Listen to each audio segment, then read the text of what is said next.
Could God have done otherwise? Let's discuss the tension between God's free will and his moral perfection. You see, there's a classic principle in the discussion on free will called the principle of alternative possibilities, which states, you're only really morally responsible for an action if you could have done otherwise. This principle is endorsed by many theists, but there seems to be a problem.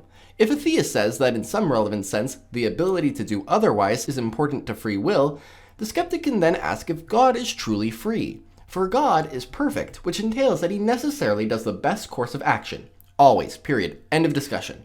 So it's impossible for God to do anything except that best course of action. So God couldn't have done otherwise. So God isn't free. Thus we're faced with the dilemma. There's always a best course of action. Either God always does it, or he sometimes doesn't. If God always does the best course of action, then he seems to have less free will in some sense. But saying that God sometimes knowingly does the second best option seems like you're saying he isn't truly perfect, which is blasphemy. Now, there are some Christians, such as Calvinists, that are completely okay with God not having the ability to do otherwise because they happen to think that the ability to do otherwise isn't all that important. And then there are some Christians who implement a sort of double standard for God and humans and embrace the idea that God's free will is radically different from ours. Humans need the ability to do otherwise, but God doesn't. This seems in principle justifiable, because God and humans are so different, of course, but I think the better route to take in attacking this argument is analyzing this idea that there even is always a best course of action. Here's just 3 ways you could deny that there's always a best course of action. Number 1, there are ties for first place.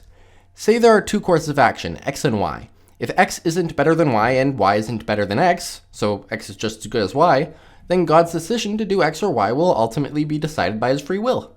For a concrete example, God could have decided to create universe X or universe Y. Universe Y is completely identical with universe X, except that universe Y has 1 more electron in it. Assuming that the electron plays no special role in the universe's history, neither universe is better than the other, so which universe God creates is up to his free choice.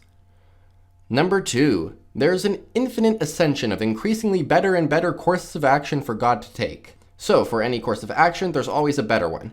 If this is the case, then God cannot make a best universe or do the best course of action because there isn't a best.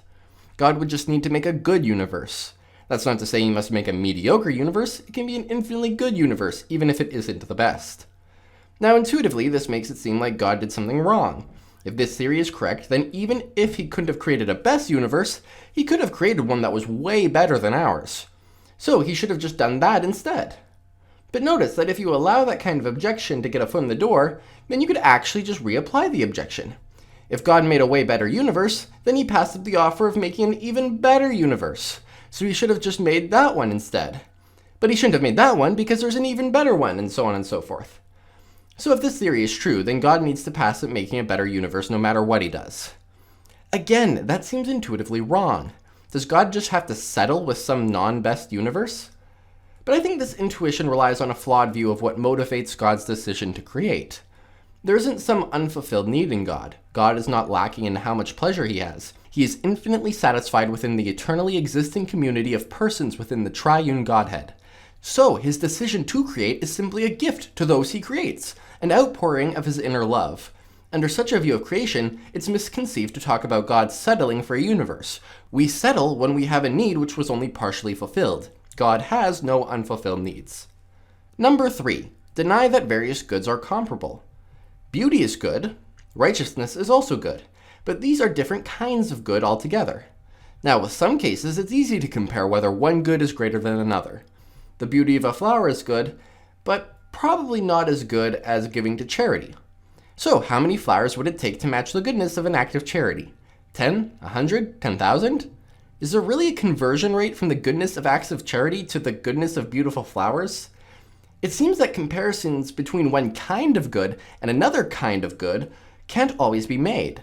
That means that if God has different courses of action that promote different kinds of goodness, there may be no way of saying that one course of action just is better in an unqualified sense. One action is better in one respect, and another action is better in another respect. So since these comparisons cannot be made, which action God chooses will ultimately be up to his free will.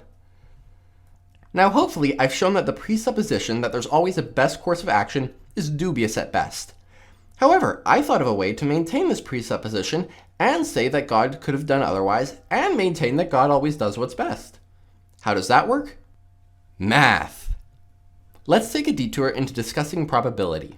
Say we're picking a number between 3 and 4 completely randomly. Every number is just as likely to be picked as any other number. Now, the probability that it would land in some interval between a and b is b minus a times 100%.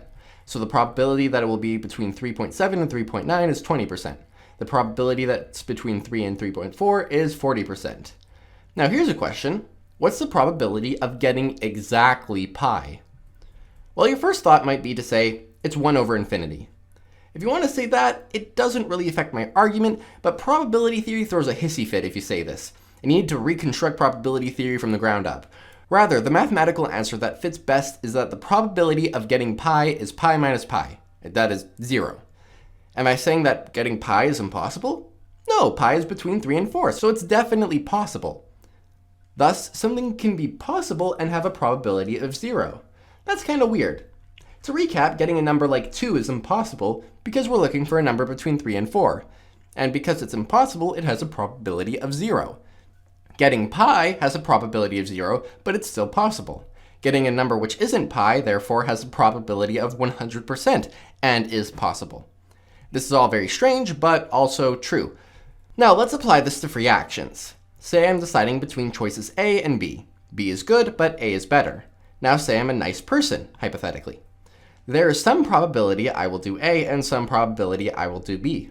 But if I were a nicer person, it would become more probable for me to do A rather than B. And as I got more good, it would become even more and more likely for me to choose A. Now, say God can choose between choices A or B, where B is good and A is better. Since A and B are both good, it's consistent with God's nature to do either A or B. So both A and B are real possibilities. But because God is infinitely good, the distribution of the probabilities for these actions is that there's a 100% chance he would choose A and a 0% chance that he would choose B. So, if there's a good option, which isn't the best possible option, then the probability that God would choose it is 0, but it's still possible. If it isn't a good option, it isn't even possible, but the best option has a probability of 100%. Under this view, all the requirements of free will are fulfilled, technically, because the ability to do otherwise is really present. I think that this is a good theory. Maybe. I'd actually be quite surprised if this theory is correct and this is the way God's free will actually functions. But any objection that the freedom of God is somehow internally inconsistent would assume the burden of proof to show that such a theory can't be true. And that doesn't seem very easy to say the least. So we have a good way of maintaining simultaneously God's freedom and his moral perfection. Anyways, I hope you enjoyed this video. Thanks for watching. Please subscribe if you enjoy this content.